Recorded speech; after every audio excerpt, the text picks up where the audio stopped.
nandito na tayo para sa mas advanced na strategy sa pakikipag-date sa babae ay to determine kung sino yung babaeng pasok sa standards at nire-respeto yung mga boundaries mo. Tara, pag-usapan natin yan.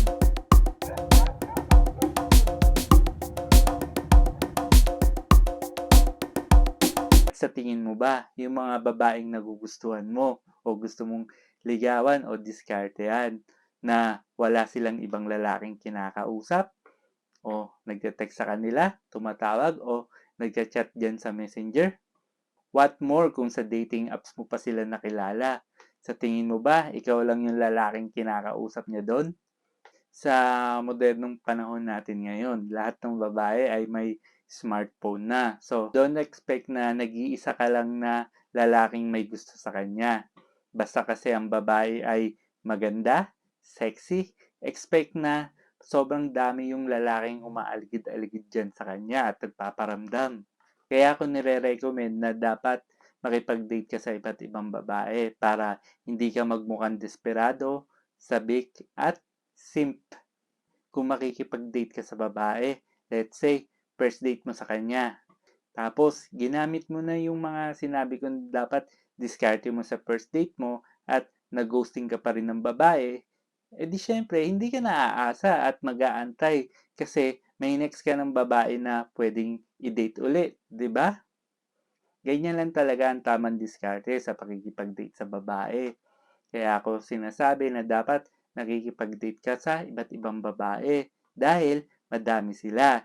Hindi nauubos yung mga magaganda at sexing babae. Tandaan mo yan. Palaging merong supply niyan. Siyempre, dapat may haligi ka na ng isang lalaki. Meaning nun, mayaman ka na, pogi ka, successful ka, at interesting ka. Kaya dapat, ang totoong focus ng buhay mo ay yung pagpapaganda ng buhay mo. At kung makikipag-date ka sa babae, dapat palagi kang may option at pagpipilian sa kanila. Kasi karaniwan sa mga lalaki, kung sino yung unang babaeng nakilala nila, naikaman nila, nagiging excited na agad, lalo na pag nahawakan yung private parts nila. Tapos, gustong-gusto nang pakasalan agad yung babae. So, yan yung totoong dahilan kung bakit nakakakita tayo sa paligid natin ng mga sad boys at nagrereklamo doon sa palabas ni Senator Tulfo. Nangyayari yon kasi wala siyang ibang option at wala siyang haligi ng isang lalaki. Kasi pag babae ang inuna mo sa buhay mo at hindi yung pagiging successful sa buhay, magiging toxic ang relationship at buhay may asawa mo. Kaya kung binata ka, let's say 22 to 30 years old ka, dapat ang priority mo sa buhay mo ay paano ka magpapayaman. Siyempre, kung binata ka, let's say 22 to 30 years old, paano kaya yaman kung nakabuntis ka agad ng babae? Pwede mo naman siyang hindi pakasalan, di ba? Pero sa batas natin, dapat magsustento ka. Kasi pag tinaguan mo yan at hindi ka nagsustento, ipapatulpo ka niyan talaga. So, bakit mo pa aantayin yung moment na yon kung pwede mo namang maiwasan yun agad? Importante lang is control yourself and always use protection. Kung hindi ka pa handa maging ama at mag-settle down, mas wala kang baggage, mas makakarami ka ng babae, at mas magiging successful ka sa buhay mo at matutupad mo kung ano man yung gusto mong marating. Tandaan mo yan.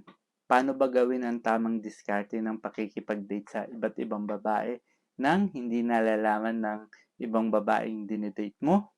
Diyan papasok yung sinabi kong boundaries kanina.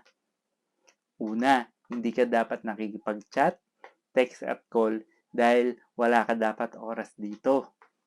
Ang tamang diskarte dyan ay lahat dapat ng communication mo sa babae ay sa personal mo lang ginagawa at hindi mo dapat ito sinasagot sa pakikipag-chat, text, or call. 'Di ba? Paano pa siya makikipagkita sa iyo kung lahat na lang ng tanong niya sasagutin mo sa chat o sa text? Tandaan mo rin, hindi yan makikipagkita sa iyo kapag yung Facebook profile mo ay mukha kang mahirap at pangkaraniwang lalaki. Sinabi ko sa previous video ko, dapat interesting ka na lalaki at pinapakita mo yan sa Facebook profile mo para mas maging interesado sa'yo yung babae para makipagkita sa'yo o makipag-date sa'yo. So, kung hindi mo pa napapanood yung video ko tungkol sa paano maging interesting sa babae, panoorin mo na para magka-idea ka kung paano maging interesting sa kanila. So, dapat gagamitin mo lang ang call, text, o chat sa messenger sa panahon na aayain mo siyang lumabas para mag-date o makipagkita sa kanya. Message mo lang siya na, tara, kain tayo sa labas. May alam akong masarap na kainan malapit sa inyo. Doon mo siya mabibigyan ng pagkakataon para magtanong at magtanong sa'yo. Doon siya masasanay sa personal interaction niya sa'yo. At madami ka din pwedeng itanong sa kanya. At lalong-lalo na, hindi ka mauubusan ng tanong sa kanya kasi hindi kayo nagchat-chat sa messenger, di ba? So, paano gawin yun? Siyempre, ang goal mo sa buhay ay maging successful, di ba? So, dapat busy ka. Ang ibig sabihin lang yan, dapat sa personal na buhay mo, busy ka talaga at walang panahong makipag-chat. At dapat mas prepare mo ang face-to-face interaction pag may free time ka. Paano kung sa online dating o Facebook mo lang nakilala yung babae? Ganun lang din, gaya ng sinabi ko kanina, huwag mo siyang i-chat, huwag kang magtanong ng kung ano sa chat o text. Invite mo lang siya sa lunch or sa early dinner date at sabihin mo na palaging konti lang yung oras mo na free time and so on. Actually, posible mo lang yung magawa kung malinis ang Facebook profile mo. What I mean, hindi ka nagpo-post na may kasamang babae, hindi ka nagla-like sa mga nakikita mong kung ano-anong sexing babae at kung ano-ano pa. Kung meron ka ng ganon, umpisahan mo nang alisin yan lahat. Kasama na din yung mga toxic shared posts na gaya ng political, religious, green jokes at yung mga hugot o banat na hindi naman maganda. Mas maganda kasi kung motivational o inspirational quotes sa pagiging successful sa buhay o business yung nasa Facebook profile mo. Pwede rin yung mga self-well-being and positivity at yung mga tungkol sa totoong hobby mo na talagang ginagawa mo na dapat yan yung mga nasa Facebook profile mo. Palitan mo yung profile pic mo. Dapat mukha kang professional at yung hindi ka mukhang tambay dyan sa bahay o sa kanto. Okay? Gumastos ka, pumunta ka sa studio at magpakuha ng professional picture para mas madali. Tatandaan mo na dapat i-chat, i-text o tatawagan mo lang siya pag available ka sa oras na yon. At kung hindi siya available sa oras na yon, don't offer a schedule. Kasi kung hindi siya available sa oras na gusto mo, meaning lang nun, busy siya talaga or may ibang priority siya. Diyan mo din kasi malalaman kung medyo gusto ka na ng babae. Kaya kung hindi siya nag-agree sa schedule na gusto mo, edi next her, doon ka makipag-date sa next na babae and so on. Ganyan lang kasimple kung paano gawin yung diskarte sa pakikipag-date sa more than 4 na babae. Dapat ikaw din yung nag-i-schedule at ikaw din yung nagsasabi kung saan. Huwag na huwag mong sasayangin yung oras, pera mo dun sa mga babaeng pag-aantayin ka ng matagal kapag magkikita kayo. Dapat palagi mong sinasabi sa kanila na busy ka na tao para maisip niya na totoong mahalaga ang oras mo. At maiisip niya rin na mahalaga siya kasi binibigyan mo siya ng oras para magkita kayo kahit na busy ang schedule mo, 'di ba? Ang second boundary mo sa babae, dapat hindi ka obligadong sabihin ng schedule mo sa kanya araw-araw dahil hindi mo pa naman siya serious girlfriend o asawa at wala ka pa namang commitment sa kanya kasi nga nakikipag-date ka pa lang sa kanya. Well, kung may nangyari na sa inyo at hindi pa kayo, same pa rin, hindi ka pa din obligado. Kasi red flags yung mga babaeng nag start na magtanong at magkusisa sa mga privacy mo. Red flags din yan kapag inaalam niya yung detalye ng trabaho mo, yung schedule mo at yung gaano kalaki ang kinikita mo dito. Kasi dapat yung date mo sa babae ay good vibes lang at hindi parang job interview for application or interrogation. Ang technique lang dyan ay sabihin mo yung nature ng trabaho mo at kung gaano ka kabisi magpayaman sa buhay mo. At dyan mo ipasok yung change topic. The lesser she knows, the more na magiging interesado siya sa'yo. So, pag nangulit, cut the date short, i-next mo. Kasi nga, iba yung gusto niya sa'yo, yung pera mo. Ang third boundary mo dapat, learn to say no o hindi pwede. Kasi kapag nag-agree ka sa lahat ng sinasabi, sinasuggest o nire-request ng babae, it's a sign na wala kang haligi ng isang lalaki. Let's say, nag-schedule ka ng date nyo sa oras na 5 p.m. Dapat sabihin mo na nandoon siya ng 5 p.m. Pag humirit siya na baka daw malate siya, tell her agad na hindi ka mag-aantay pag wala pa siya ng 5 p.m. sa meeting place nyo. Para lang yung sheet test kasi pag gusto ka ng babae, magko-comply yan sa'yo at pupunta siya ng tamang oras at baka nga mas maaga pa. So kapag kinokontra niya o nagsasabi siya na baka malate siya, meaning lang yun ay may ibang priority siya. So kung nag-agree naman siya na pumunta at na-late pa din, let's say 5:09 p.m. na dumating, dapat wala ka na sa lugar na yon. Huwag mong sayangin yung oras mo.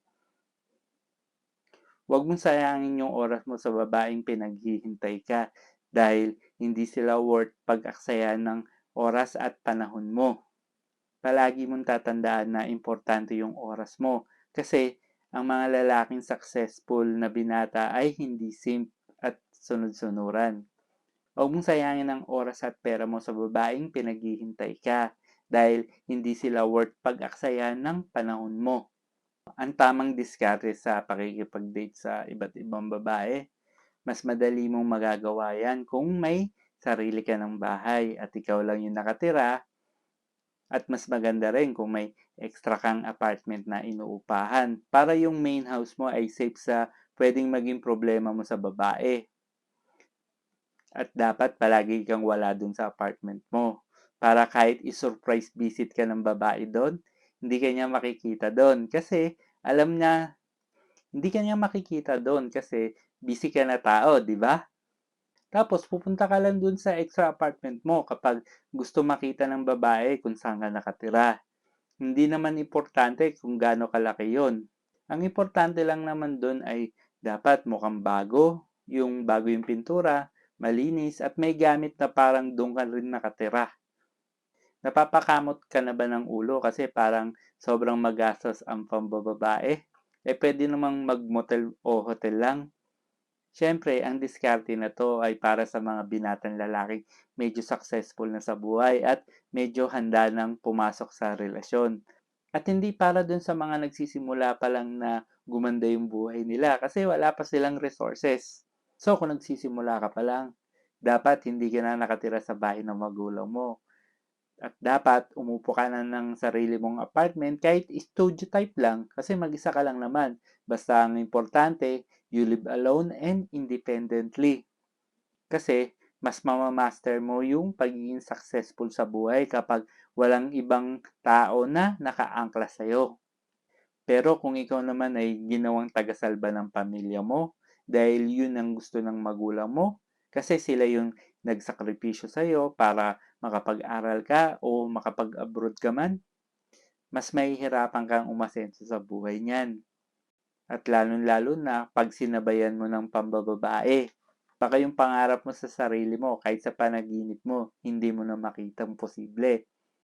Kaya kung ganyan ang senaryo mo sa buhay mo ngayon, dapat mas maging disiplinado ka at huwag madistract sa babae, bisyo at barkada.